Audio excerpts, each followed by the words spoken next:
Jésus-Christ dans les nations. Dis avec moi Jésus-Christ dans les nations. Alors hier, en parlant de Joseph, je vous ai fait un exposé sur les principaux Joseph de la Bible, un exposé sur Joseph, type de la personne de Jésus-Christ, et je vous ai mis en contexte. Dans la mise en contexte, je vous ai fait un parallèle entre Christ et nous, Joseph et ses frères. Joseph et ses frères, qui ayant même joui de la présence de ses frères, n'étaient pas satisfaits. Il avait désiré que Joseph se rejoigne à l'assemblée. Dans la joie dans laquelle ils se retrouvaient tous, Jacob n'y avait pas de lot ni de part, puisqu'il était endeuillé. Il a dit à ses frères, allez et décrivez à mon père Jacob toute ma gloire. Et je vous ai dit ici, Jésus est dans la joie de nous avoir à ses côtés. Mais sa joie n'est pas à son comble, puisqu'il y a une personne, il y a une catégorie de personnes qui n'a pas rejoint l'assemblée. Et ici m'est venu le temps de vous dire, ainsi nous devons mettre en avant l'œuvre de l'évangélisation, puisque Dieu désire que sa maison, selon les évangiles, dans les paraboles, soit remplie. Nous devons aller dire au Jacob, afin qu'en ayant écouté notre témoignage et vu les chars qui nous accompagnent, qui ne parlent pas comme Jacob, mais dorénavant comme Israël. Et j'ai parlé ici de l'évangélisation. Je vous ai aussi dit en même temps, il est certes vrai qu'on peut se dire, nous sommes dans un pays en guerre, crise à l'Est, crise politique, et j'en passe. Crise multidimensionnelle, sur le plan diplomatique, sécuritaire, économique. On ne sait même pas des fois par où commencer pour résoudre les problèmes du Congo. Alors pourquoi, alors que le pays a des problèmes, nous on doit donner pour priorité l'évangélisation? Je vous ai raconté l'histoire à l'époque de la conférence de Berlin, lorsque les hommes s'étaient décidés de cartographier l'Afrique et de se partager un certain gâteau. À la même époque, à la même période, aux mêmes dates, en parallèle, les églises évangéliques s'étaient mises ensemble afin de voir comment eux, pour les prochaines 25 années, ils allaient aussi envoyer des missionnaires en Afrique. Ainsi, je vous ai dit, malgré les problèmes et les enjeux politiques, il est possible d'avoir aussi comme priorité les enjeux spirituels. Pendant qu'il y a des réunions ici, cette semaine, à Kolwezi, des réunions au Qatar, des réunions ça et là pour les problèmes du Congo, nous aussi, l'Ecclésia, nous devons nous mettre ensemble pour penser à ce que l'Église doit faire comme mission pour les 10 prochaines, 20 prochaines, 30 prochaines années. Pour clôturer mon résumé d'hier, j'ai eu à parler aussi, en la même période, en fin 1800, une femme avait été suscitée par le diable. Elle s'appelait Alice Bailey. C'est la grand-mère des églises, c'est la grand-mère du mouvement du New Age. À la même période aussi, Dieu avait suscité une autre femme qui s'appelait Maria Woodworth Ether. Elle était la grand-mère des églises pentecôtistes, la grand-mère du mouvement pentecôtiste. En fin du XVIIIe siècle, au début même de la première révolution industrielle, il y a eu beaucoup de mouvements sur la terre. Et cette femme d'Alice Bailey avait pensé à comment dans les 300 prochaines années, on pouvait détruire le monde au point où la tradition judéo-chrétienne n'allait plus avoir de place. Et je vous ai dit, au mois d'octobre de 1945, lorsque les Nations Unies sont nées aux États-Unis d'Amérique, dans les chartes, dans les grandes décisions des Nations Unies, il s'y trouve aussi les décisions que cette femme avait eu à mettre de côté pour changer le destin des nations.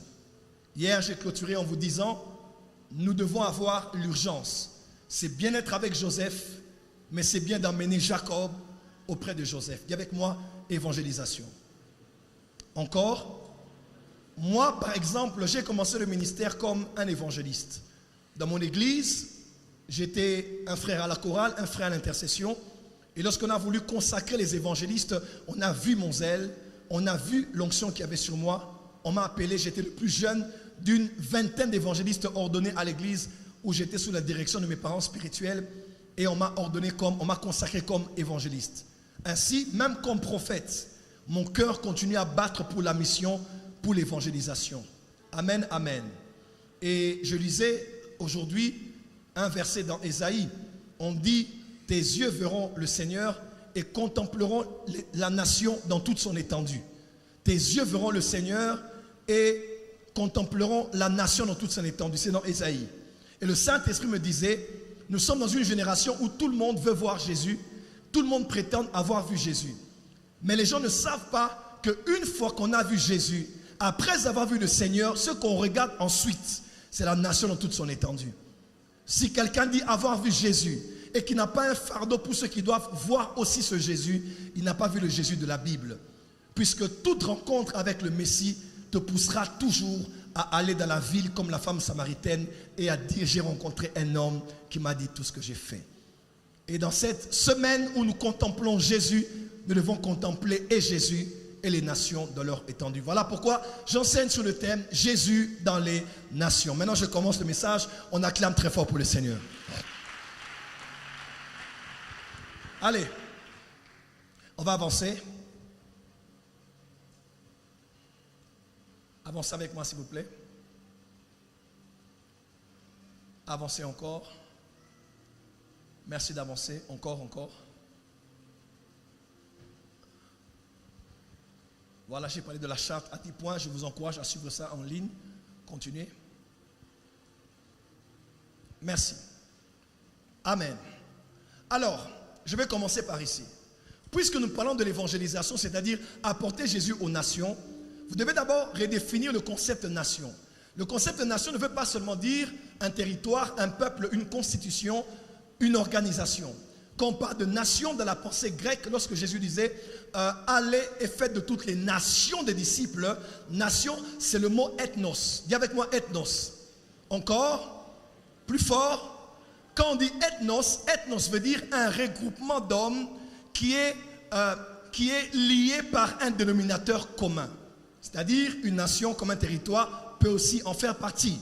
Mais on peut par extension dire aussi qu'une famille est une ethnos. Une famille est une société est une, le Parlement est une, l'Assemblée nationale est une, le Sénat est une, le cabinet du président de la République est une, le gouvernement est une, un conseil de ministres est un ethnos, parce que ça regroupe un grand nombre de personnes, mais autour d'un dénominateur commun. Ainsi, quand Jésus nous dit « Allez faire de toutes les nations des disciples », il ne dit pas seulement « Allez voyager et aller dans des pays ».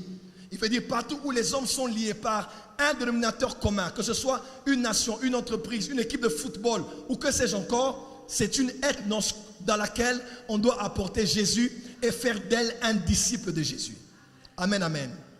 Et puisque nous sommes de la convention de la jeunesse, qui a son téléphone ici? Lève le téléphone. Qui est sur Facebook? Qui est sur les réseaux sociaux ici? J'ai vu dernièrement quelqu'un qui a dit: je ne suis même pas sur les réseaux sociaux. J'ai dit: waouh, que Dieu me fasse cette grâce. Alléluia. Baissez vos téléphones. On va essayer de faire un petit tour pour voir quelques chiffres ici. Regardez avec moi. Si les nations étaient des... Si une nation est une ethnos, un réseau social peut être considéré aussi comme une ethnos, parce que c'est un lieu qui regroupe des gens qui sont liés par un dénominateur commun.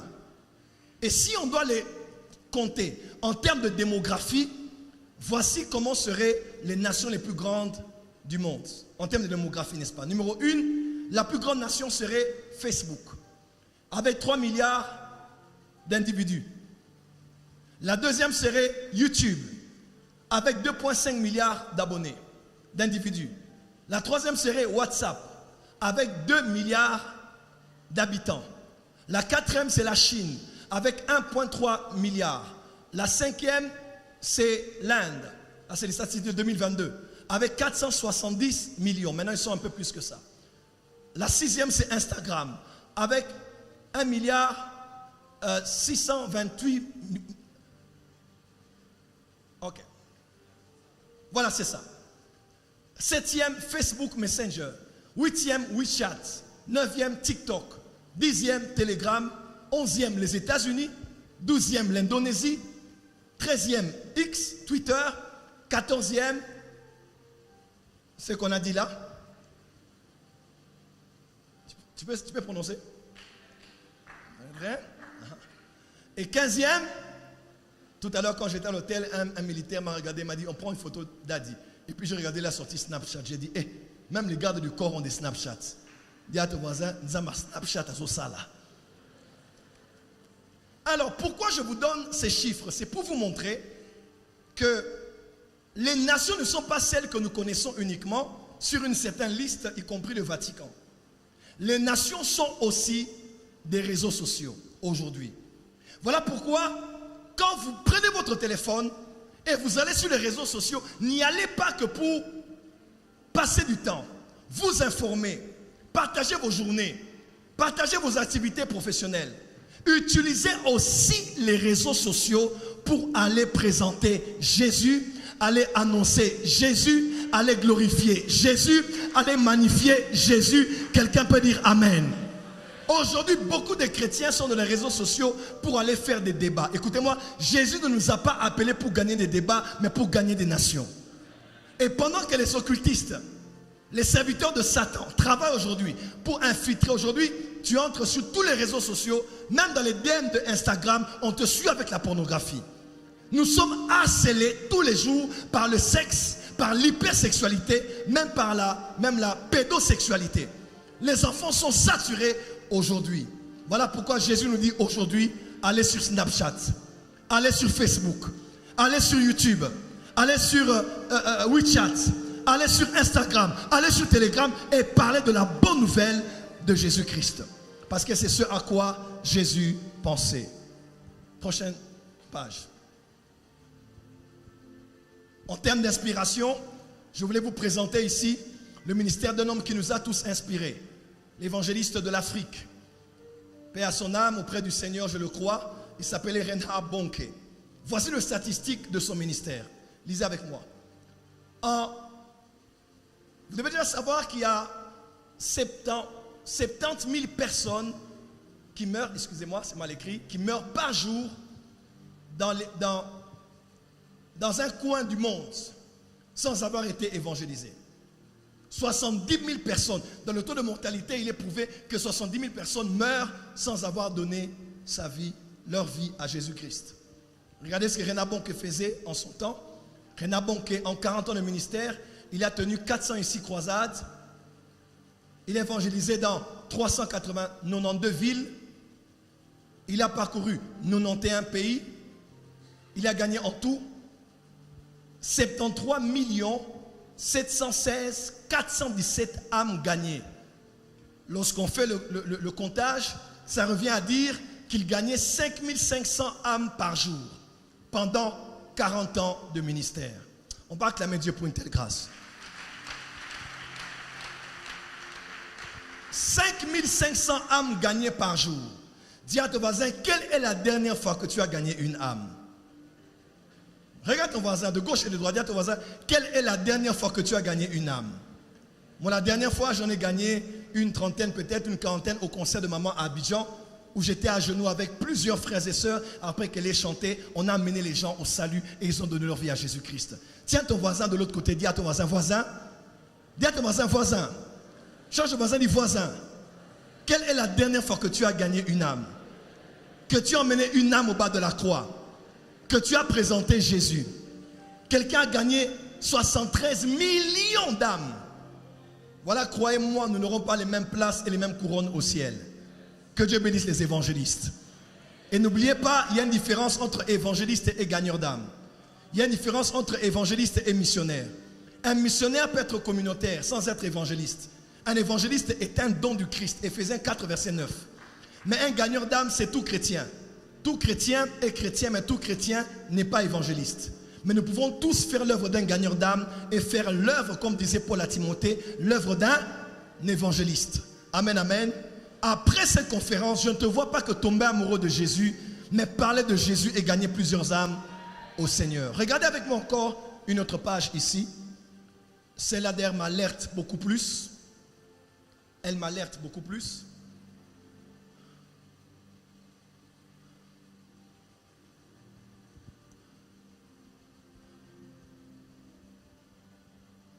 Yes. Il y a une map monte.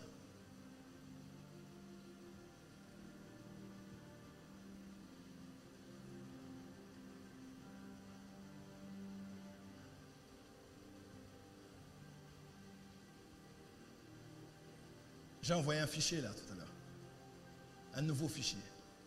Pas l'ancien, le nouveau. S'il n'est pas là, je vais parler sans cela. Certainement, vous avez mis l'ancien. Je vous ai envoyé un nouveau fichier. Ok. On acclame pour le Seigneur. Je vais continuer avec mes notes alors.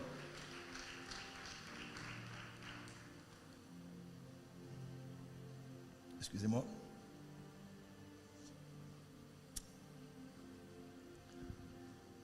Amen. Mettez alors le thème devant. Dis avec moi les 5 clés pour apporter Jésus dans les nations. Dis avec moi les 5 clés pour apporter Jésus dans les nations. Qui est prêt à apporter Jésus dans les nations ici? C'est mon message, c'est le cœur de mon message aujourd'hui. Les 5 clés pour apporter Jésus dans les nations. Première chose, première clé. Vous devez avoir la maîtrise et l'infiltration dans la nation. Écrivez avec moi, la maîtrise et l'infiltration dans la nation. Écoutez-moi très bien. Un homme a été suscité par Dieu vers les années 1970-80. Il s'appelait Loren Cunningham. C'est l'homme qui a été inspiré par Dieu pour lancer le concept des 7 montagnes, c'est-à-dire des 7 sphères d'influence. Dieu l'avait donné une révélation avec le numéro 1 de Jeunesse en mission. Ils ont eu la révélation de Dieu pendant qu'il parlait que pour toucher le monde, pour toucher les âmes, il fallait toucher 7 sphères particulières. Il fallait toucher le domaine de la religion, le domaine du gouvernement, le domaine des médias, le domaine de l'économie, le domaine de l'éducation, le domaine des arts et des divertissements, le domaine de la famille. Amen, amen. 7 domaines particuliers dans lesquels les chrétiens devaient se retrouver là afin d'apporter la lumière, d'être celle de la terre et lumière du monde. Pourquoi? Parce que ce sont ces 7 secteurs ou ces 7 sphères. C'est un message qui est populaire aujourd'hui dans le milieu chrétien. Ce sont ces 7 sphères-là qui font qu'on ait le moule d'une nation. Le moule, c'est quoi? Quand on veut faire des galettes, par exemple, n'est-ce pas? On prend la farine liquide, n'est-ce pas? On verse sur le moule et quand on ferme le galettier, c'est ça? Je ne sais pas comment on l'appelle. Le coffrier, lorsqu'on le ferme et qu'on sort, la farine prend la forme du moule dans lequel on l'a placé. Quelqu'un me suit? Voilà pourquoi les peuples sont tels qu'ils sont à cause du moule qui les a formés. Je dirais même autrement. Aucune nation n'est plus grande que la mentalité de son peuple. Ce qui fait des nations, ce ne sont pas les habitants, mais c'est le moule de la nation. Voilà pourquoi on peut changer de chauffeur au Congo, mais si le moteur reste le même, si la voiture reste la même, même le prochain chauffeur aura des difficultés à conduire. Le problème n'est pas toujours le leadership, le problème c'est le système. C'est le moule qui est là, qui forme le genre de personnes qui sont telles qu'ils sont année après année. La religion les forme, les médias les forment, l'éducation à l'école les forme, la famille les forme, l'économie les forme. Tous ces secteurs-là font le moule de ce qui forme la culture d'un peuple ou la mentalité d'un peuple. Il faut entrer dans les nations. Quelqu'un est avec moi? On appelle ça les 7 nations. On appelle ça aussi les 7 montagnes. Et j'aime bien parce que je vois Caleb qui disait « Donne-moi 7 montagnes ». Aujourd'hui, je prie que quelqu'un dise à Dieu « Donne-moi 7 montagnes ». Dis avec moi « Donne-moi 7 montagnes ». Alors, la première chose qu'il faut faire, si tu veux emmener Jésus dans les ethnos, 1, il faut maîtriser le ethnos en question. Et de 2, il faut infiltrer le ethnos. Maîtriser, c'est-à-dire quoi? Il faut connaître de quoi il s'agit dans ce domaine-là. Je suis enfant de Dieu à la NCD. Je suis enfant de Dieu dans mon église locale. Mais seulement, Dieu m'a appelé à être avocat. Quand tu es avocat, tu dois maîtriser tout ce qui est de ton domaine juridique. Tu dois en avoir la maîtrise. Prophète Ken, je peux dire quelque chose? Généralement, nous croyons que le surnaturel n'est que le spirituel matérialisé. Mais des fois, on ne comprend pas que le surnaturel, c'est aussi le sur et puis naturel. Des fois, le surnaturel n'est pas ce qui vient de l'invisible. Mais le surnaturel, c'est l'invisible qui se rajoute au visible qui fait le surnaturel. Oh, come on. Il n'y a pas de surnaturel sans naturel. Tu ne peux pas avoir une main visible de Dieu qui te donne de régner dans la politique si tu n'as pas le naturel de la politique. Tu dois déjà avoir le soubassement séculier, le soubassement humain, maîtriser le secteur là. Comment ça se passe? Et Dieu viendra y mettre sa main afin que tu puisses y dominer. Regardez, Joseph, lorsqu'il est entré en Égypte, lorsqu'il a été élevé, son nom a dû changer. Parce qu'il devait s'infiltrer. Safnat Panéa. Les amis de Daniel s'appelaient Michael et autres. Après, on les appelait Meshach, Shadrach et Abednego. Dis à ton voisin, tu dois changer de nom. Dis à ton voisin, tu es trop spirituel. Tu dois changer de... Quand on nous appelle sel de la terre et lumière du monde, le sel ne peut pas influencer la sauce tant que le sel reste blanc. Tu ne peux pas influencer ta nation, influencer ta société si tu es toujours blanc. Tu arrives au bureau, shalom, alléluia. Eh, papa, dans le cabinet des médecins là, on ne dit pas alléluia. On ne dit pas shalom. On dit bonjour monsieur le docteur. Et on parle en termes du milieu dans lequel on se retrouve. Vous devez maîtriser le lieu. Voilà pourquoi, enfants de Dieu, étudiez. Maîtrisez votre domaine. Maîtrisez le game. Dis à ton voisin, maîtrise le game. Maîtrise ton secteur. Et là, donc, tout ce qui a, voilà pourquoi il faut étudier. Les études sont une très bonne chose. Même dans la parole de Dieu, Jésus a appelé Pierre dans les jours de sa chair. Jésus a appelé Paul en tant que corps spirituel. Les deux ont été appelés par le même Jésus, mais l'impact de l'un et de l'autre ont été totalement différents. Parce que l'un avait plus étudié que l'autre. La Bible déclare, un homme qui avait des talents, il a appelé ses serviteurs et il a remis à chacun selon sa capacité. Selon sa capacité. Il n'a pas eu beaucoup parce qu'il était mieux. Il n'avait pas eu peu parce qu'il était mauvais. Il a eu peu parce que sa capacité était petite. Écoutez-moi ce que je veux dire. Les talents viennent de Dieu, mais les capacités peuvent être formées par nous-mêmes.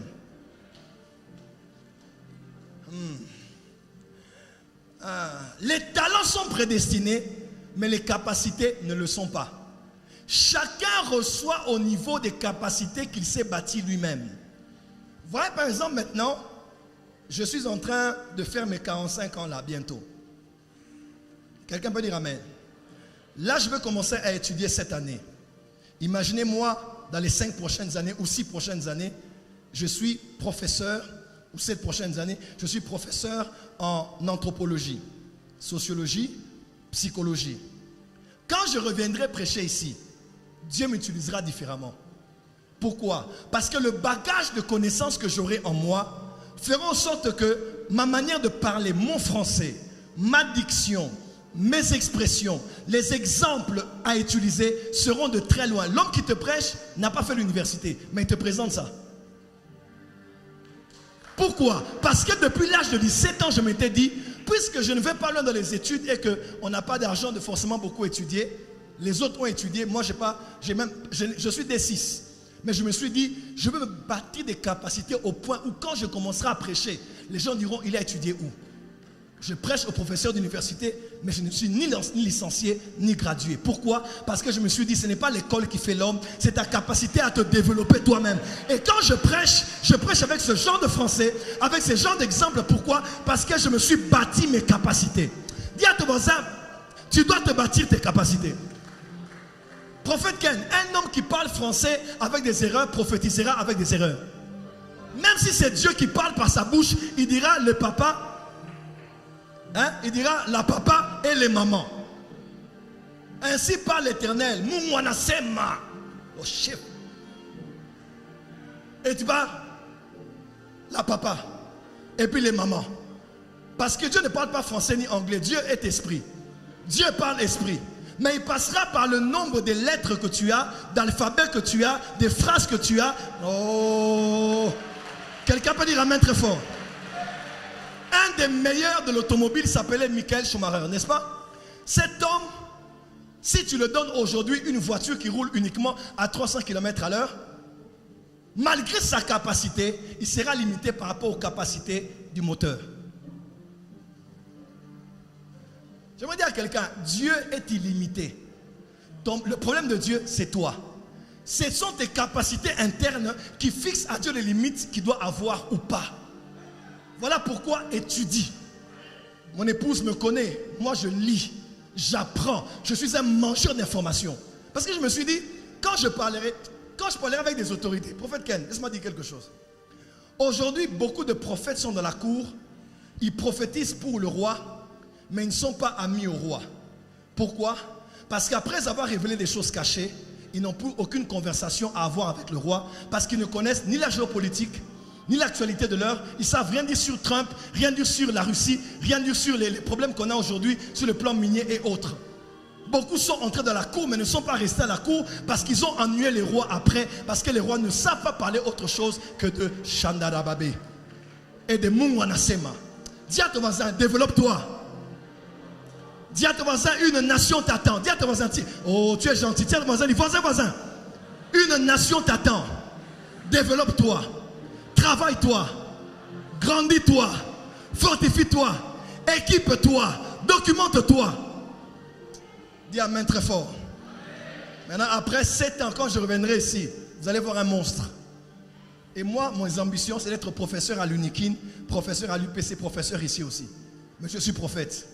Et j'ai 1 mois ou 2 mois de cours. Quand je viens comme ça, des États-Unis ou de l'Europe, je viens donner cours. Je rêve de ça. Et je peux le faire. Et je vais le faire. Acclame très fort là où tu es. Je vois comment tu te développes. Tu vas être un autre homme. Quelqu'un peut dire amen très fort. Dis amen plus fort. Ok. 2e page. Passez encore. Voilà pourquoi Paul a dit que je me faisais tout en tout pour l'évangile. Avec les juifs comme les juifs, les grecs comme les grecs. Tu dois t'assimiler à ton milieu. Tu dois pénétrer ton milieu. Ma prière est que tu sois compétitif. Voilà pourquoi j'aime beaucoup le docteur Jean Clément. Parce que quand il faut parler business, c'est quelqu'un qu'on ne peut pas gagner. Mon père spirituel, l'apôtre et prophète Al-Foucault dit toujours, lui quand tu fais avec lui des affaires, tu ne peux que perdre devant lui. Pourquoi? Parce qu'il connaît l'argent. Il sait comment on parle avec l'argent, comment on deal des contrats. J'ai dit, papa, quels sont les plus gros montants que tu as eu fait? Quels sont les domaines qui t'ont donné le plus gros montant d'argent? Il m'a dit, mon fils, les plus gros montants d'argent que j'ai eu, c'est entre les nations. Comme je suis prophète et que je suis homme d'affaires aussi, j'ai mis des gens en contact et l'argent que j'ai eu était incroyable dans des gros marchés. Ma prière est que tu aies l'argent et suffisamment d'argent pour que Jésus soit prêché dans les nations. Quelqu'un peut dire amen? 2e clé rapidement. Deuxièmement, le zèle. Dis avec moi le zèle.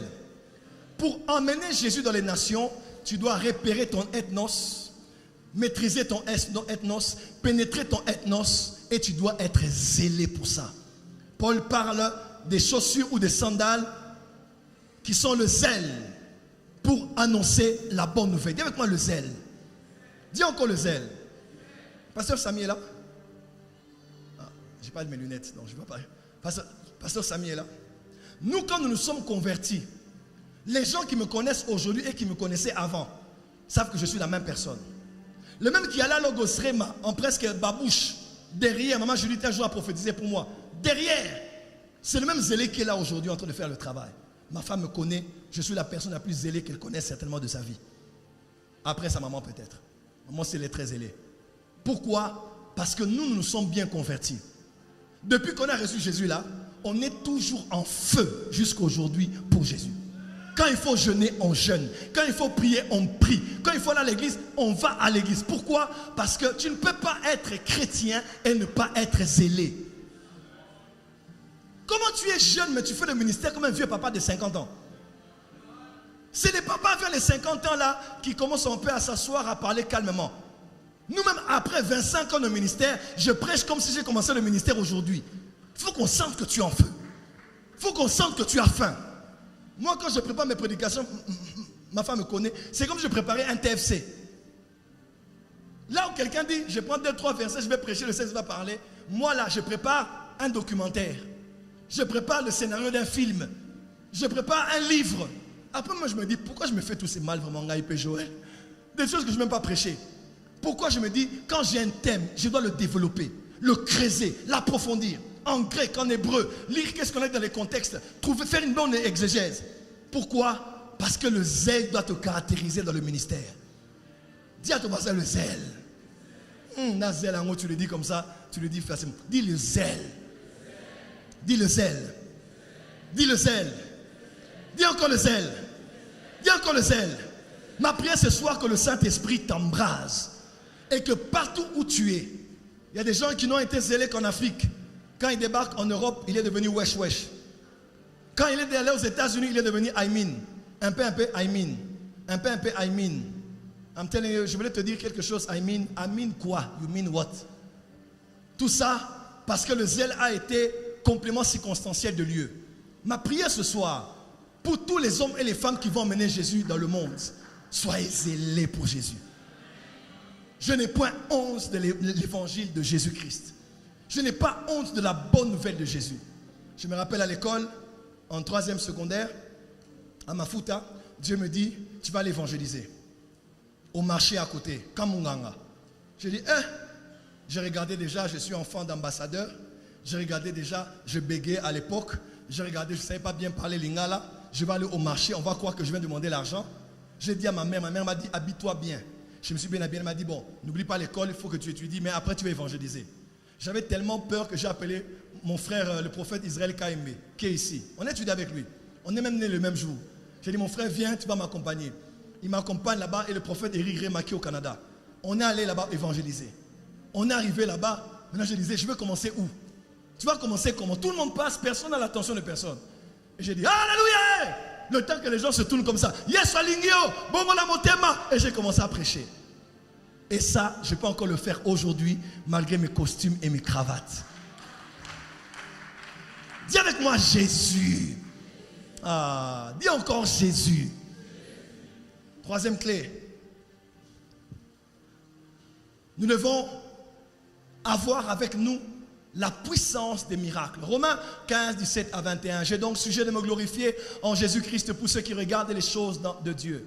Car je n'oserais mentionner aucune chose que Christ n'a pas faite pour moi pour emmener les païens à l'obéissance, par la parole, par les actes, par la puissance des miracles et des prodiges, par la puissance de l'Esprit de Dieu, en sorte que depuis Jérusalem et les pays voisins jusqu'en Illyrie, j'ai abondamment répandu l'évangile de Jésus-Christ.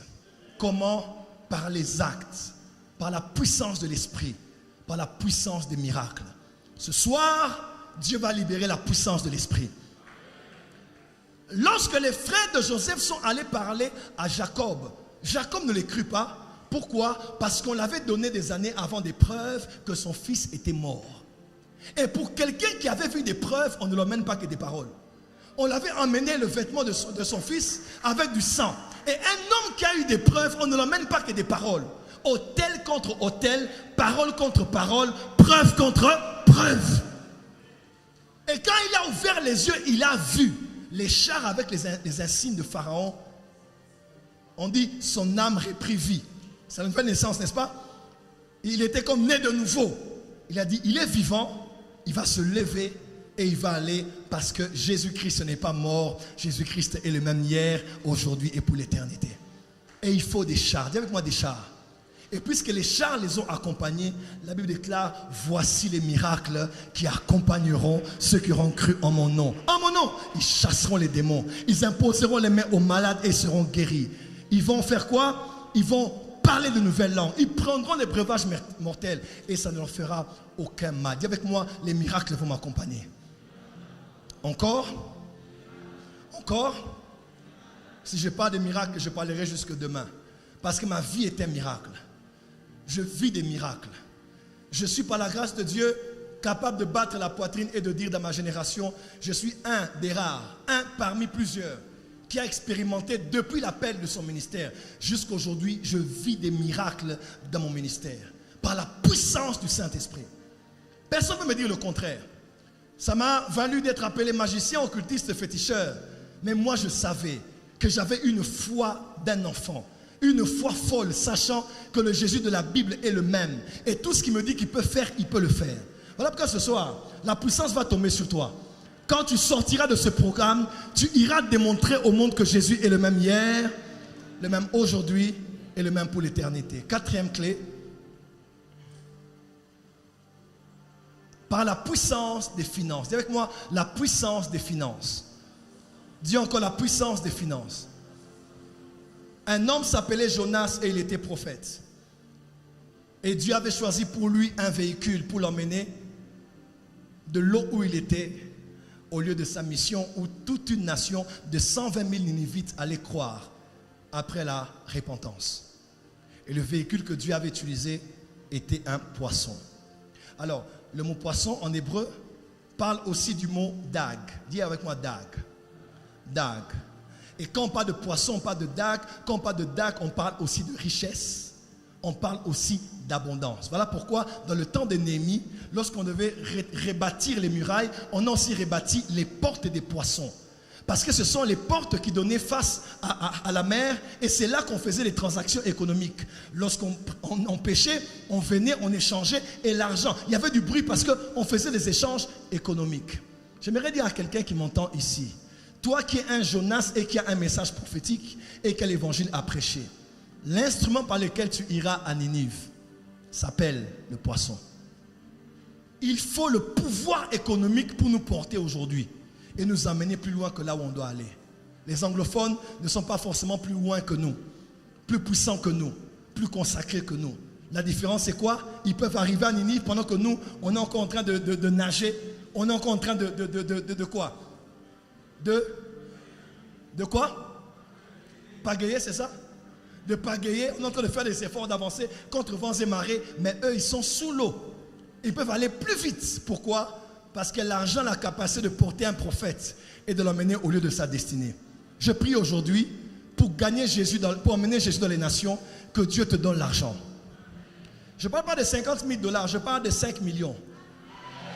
50 millions. 5 milliards. 15 milliards.